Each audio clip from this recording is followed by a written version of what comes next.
Everybody, back with another Judgement video. I really dig this format, so I just thought it would be good to really get in and flesh out some ideas. Now this is more my suggestions than it is like a guide, but these are like things that I do. I'm going to focus on two issues today, or two things that I do. One is sort of to eliminate some of the noise in the data of making these decisions. It's like when and where you should start to pare down the decision in colors, and when to start cutting and only looking at like 3 colors.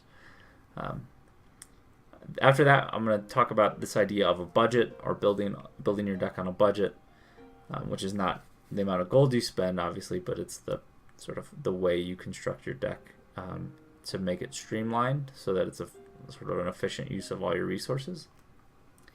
And then we'll do a gameplay video. So this deck that you see me build here is the deck I'll look at, and we'll cut over to that at some point, probably in the near future. But first, let's look at the idea of paring down resources.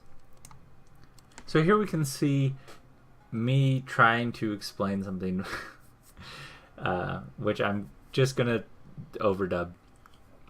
So at this point, we're at pick number 9. We're trying to figure out what to do in this crazy, nutty new format. But the big thing that we should be doing at this very moment is starting to eliminate things. Now, we're sort of overburdened with options a lot of the time, and it's good if we can sort of eliminate some of the signal noise. In this instance, we can see we haven't picked any decay scrolls yet. We're on our 10th pick. We're looking at 11 and 12. We know at this point there's just decay's not in the scrolls. It's not in the cards. If we get some crazy bomb, down the line that's like a Necrogeddon, it's just gonna throw off all our picks, and it's just gonna make us look dumb, and we're gonna have a less potent deck as a result of it, and we're probably gonna lose. So now we're gonna watch in super fast motion me make the rest of these picks, and just see how the theme here is we're passing on decay to make our deck better. Now, it looks like we give up on some pretty good decay stuff. Not yet. I mean, Great Wolf is good. Nothing really there. Puppet Soldier is good, but speed sort of gets the nod for me since it's on color. Here though, like Husk is probably better than whatever it was, Binding Root, which I don't even think we ended up playing Binding Root. You saw like a Blight Bearer is probably the best pick there. Damning Curse, obviously the best pick here. It's just what we would do to ourselves at this point is we would sort of negate either the 7 growth scrolls we picked or the 11 order scrolls we picked by going into that other color.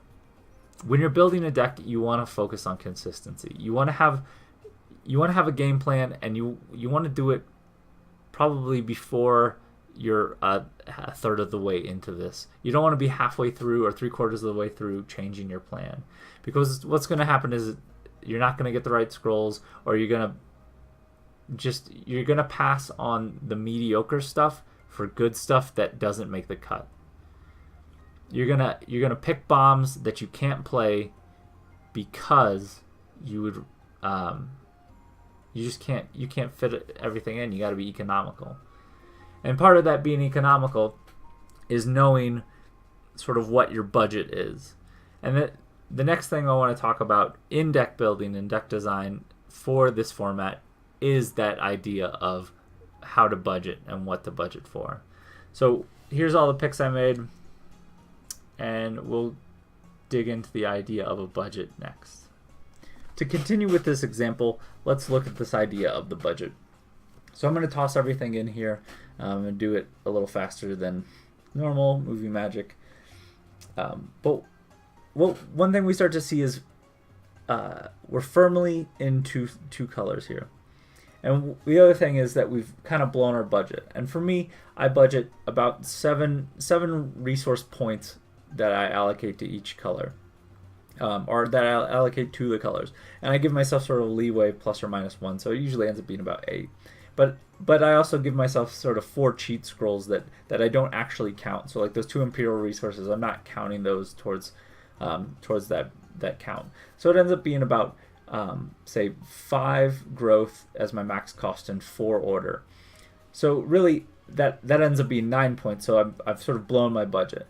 In order to make up for that, I have to find ways to give myself extra resources, and that's where sort of the role of memorials come in. I've got 1 on-color memorial, and then I have a summons that is going to act as my second on-color memorial. Fingers crossed. I've got myself a Vader, and now when I'm trying to figure out my 30th spot, I'm trying to decide what it ends up being, and because of those 2 Imperial resources, I end up just giving myself a power bound, just because I want to make sure that I can get up to 7 order just in case. Because if I can start casting Imperial resources pretty consistently in a 30 scroll deck with with Quake and with Fertile Soil. Was there a Fertile Soil? Oh, there wasn't a Fertile Soil in this. That was a different example. But with Quake and with some of the cantrips, just to draw through and blow stuff up, I think there's value to that. So essentially, that's what this build was, and that's what you saw here, was focusing on getting resources. Now I'm going to show you an example of a deck that sort of sticks a little bit better to this budget. Here's a deck that falls pretty tight to that rule of 7 ±1. Now, if we do exclude these 4 scrolls, and we can see our max order cost is going to be 3, our max energy cost is going to be 4.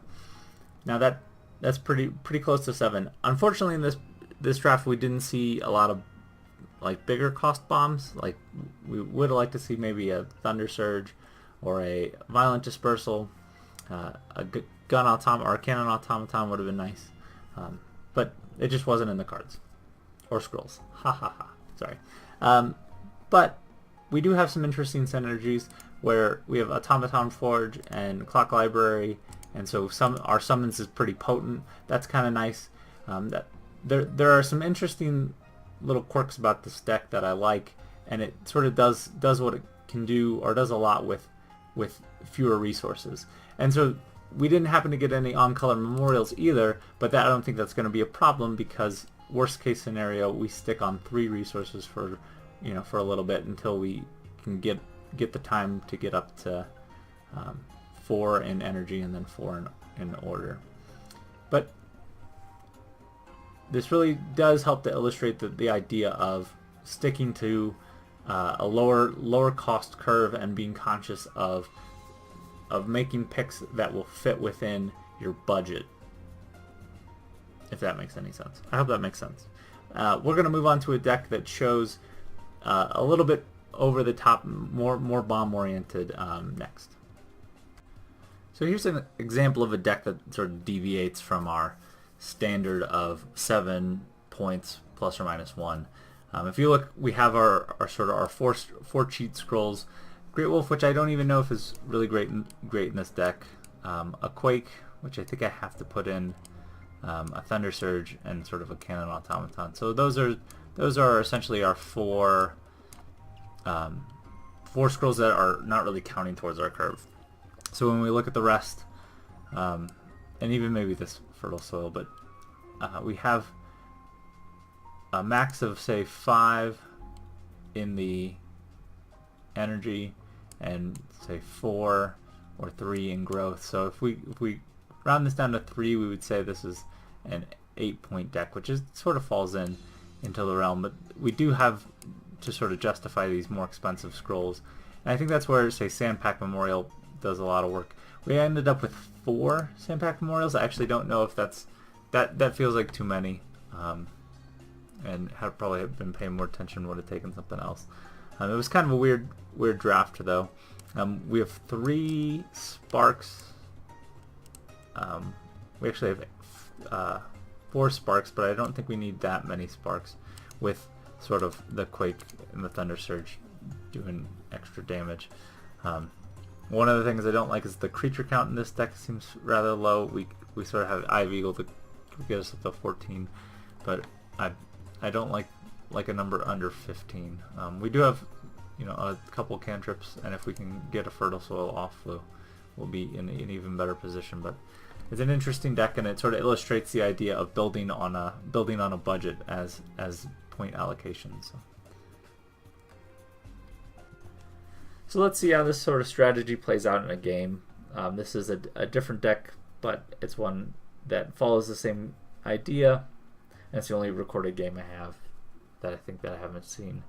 You can see we had a pretty good order start, so we just bumped up to 2 order really quick. Here's our first tough decision, is what we pitch here. We decide to hold on to the Automaton because Automaton, it attacks quick and it sort of acts as pseudo removal.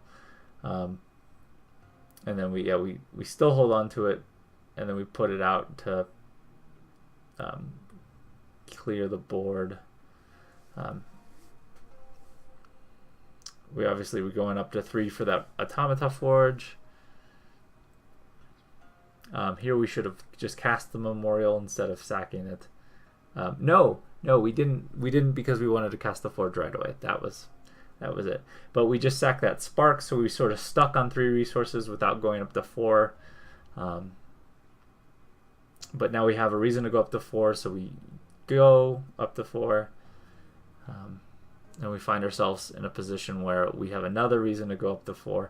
You can see Blinky's on 8 energy or 8 order at the moment because he's got that Imperial resources. Seems like throughout the rest of the game he doesn't really get a chance to capitalize on it. Except, well, that turn he did. I'm sorry, that's not true. But it's nice to be able to sort of play everything at 4.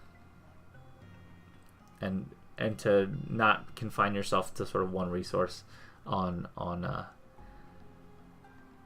4, because one of the things is that by going up to 8 in order, or going up to sort of 7 cost order, he might not have access to some of the good energy scrolls that he could have had access to otherwise. And this isn't like a slight on Blinky. He's a great player.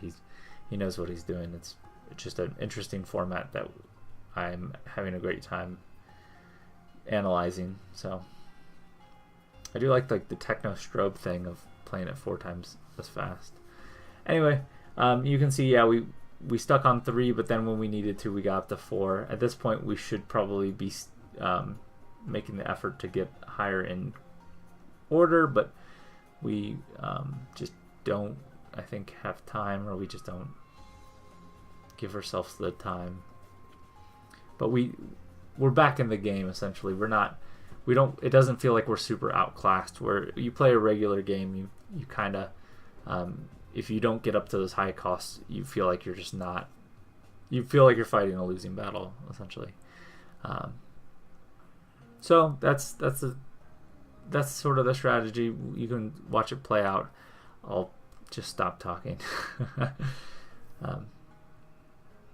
I think for tips for playing it, sometimes it is better to not worry about your bombs and just play out your good stuff, because your bombs, while you draw more, you may not see them as often. So that'll be it. I think he's got a nice board presence, but I think a little bit of shift in here, a little bit of tomfoolery wins the day. Spoilers, I guess. Well, we'll see what happens. How about that? Haha. Good explosion from automaton, or from the cannon. Okay. So that is that, guys. Take it easy. Enjoy yourselves, I guess. There it is. Alright. Until next time. I'm happy with the Magma Pack. It's good removal. Automaton Forge or Elder. We could go pushback, but I think I like one of these options better. It's starting to feel like we're shifting more into energy anyway, and then orders are secondary color.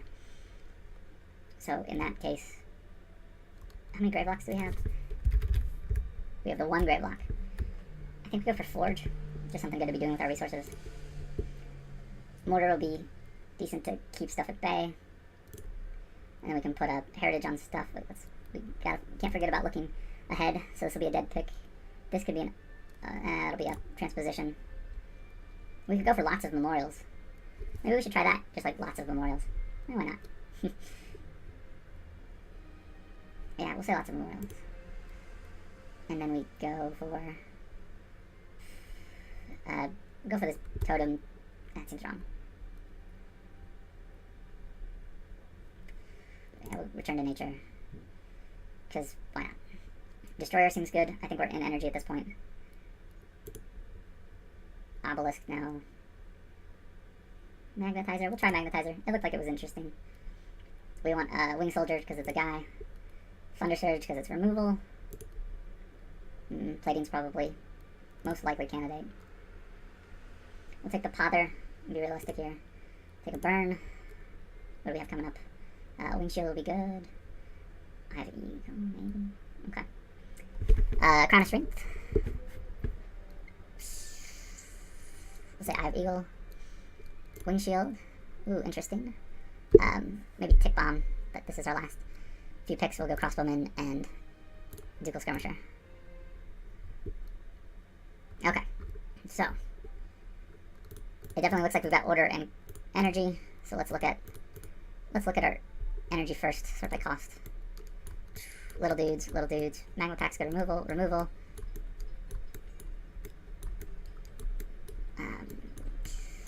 That seems okay. Sort by cost again. We have one. Probably might make it. Summons could be good. This will be good. These guys. This guy. Heritage to draw. Spiky guy. Shield. Spiky guy, spike. Oh, relentless. Hey, that worked pretty well.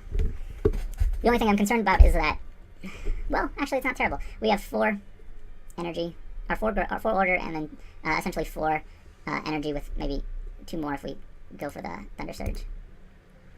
That seems alright. 15 creatures is low, but a couple cantrips hopefully. 1 heritage. Magnetizer I think I leave out. Divine Mark could be good on something. Yeah, I don't think we're missing out on too much there. And then Decay, we just didn't see a lot of, so this is definitely a split 50-50 deck. So that's interesting. That'll be interesting to play. And we'll see how it goes.